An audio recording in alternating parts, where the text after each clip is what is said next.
Hello and welcome to Hot Lips. You know we're fastly approaching Thanksgiving. So I know a lot of times when we get ready for the holidays, we're so excited and we're just running around just doing everything. But I want to give you a few safety tips first. So for me, this Thanksgiving, I'm saying, it's gonna be a lot of people. So I'm setting out like little hand sanitizers throughout the house. And I'm encouraging people, as you go to the snack appetizer area, sterilize your hands, As you come out, make sure coming out the restroom, you sterilize your hands. If you're touching a lot of doorknobs going in and out the house, every now and then, sterilize your hands. Keep your hand nice and clean so we can kind of keep down the germs. Another thing I think that we have a lot of problems with, and so I'm super particular about, I took a food handling course, is leaving food out too long. So if you have like cold items, you might want to put an oversized bowl up under that just with a little ice to keep it cool. Or you might want to make sure after about 2 hours or 2.5 hours, that should give everybody enough time to eat. Go ahead and put the stuff back in the refrigerator, and make sure even if it's hot food, you keep it warm. So I say two hours should be enough time for you to sit down, eat, enjoy yourself, and then just kind of prepare things to go back into the refrigerator. Because some people leave food out for hours. That's a no-no. You don't want to get sick over the holidays. So I'm saying kind of make sure you're sterilizing, make sure you wipe your house down good before and after your guests leave. Make sure you prepare the food correctly and make sure you save it correctly at the end of the day. Now, on to the fun stuff. Once your family get there, embrace them and let them know that you love them. I mean, so much is going on in our world today. We need to be with our family. We need to understand that these times are making memories. And a lot of times, I've had some people to pass lately, and people say, well, how do you make it through that? Well, if you don't have any good memories, how are you going to make it through? How are you going to be able to talk about it? And so for us, we share those stories with our younger generation, and they are so just amazed about it. So a thing that I'm thinking about doing is my own history book for my family. Just to show them how giving and how thankful we are to be a family. So at this time of the year, it's important to embrace your family, to love your family.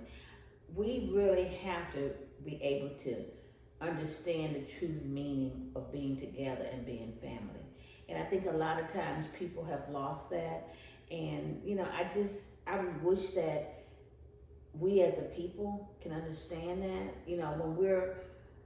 I hate to say this, when we're fighting each other, or so mad at each other, so angry, and it's in everybody's family. Don't get me wrong, it's in everybody's family.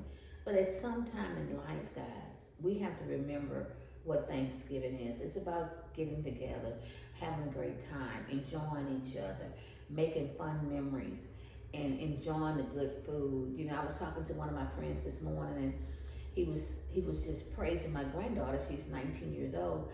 And they had like a little Thanksgiving before she left college. And then people was like, well, we know you can cook. We knew you can cook. And so they have like a community kitchen in her dormitory. So she said some guys were in the laundromat next door. They could smell the food. They was like, what you cooking? And she said, boy, they was just giving her so much attention because they kept smelling that good old food. So I feel proud to know that my 19-year-old daughter, and even before I would say probably when she was 15, she started really cooking, and so now she's really a great cook. But to be around the table and laughing and having so much fun and sharing memories and taking pictures and just enjoying each other. So for Thanksgiving, take a little time to value your family, to value those memories. Because time flies really fast, guys. And next thing you know, 20 years have passed by. So just take a little time, pray and ask for a blessed day, a safe day of travel for all the people that's going to be traveling, and for them to make it here or wherever they're going and back in a safe way. I do have a grandson that will be traveling, so I pray for him. Now he's traveling all the way to Houston with his cooler just to get some food now, but he's coming. But so like I said, I just ask that on Thanksgiving we be thankful for all the things that has been truly a blessing in our lives, and that, like I said, and that we would understand the true value of sharing and being with our families. Again, just take time to be thankful, and if you can, help someone out. Again, it's just a wonderful season. Be thankful. Have a great day.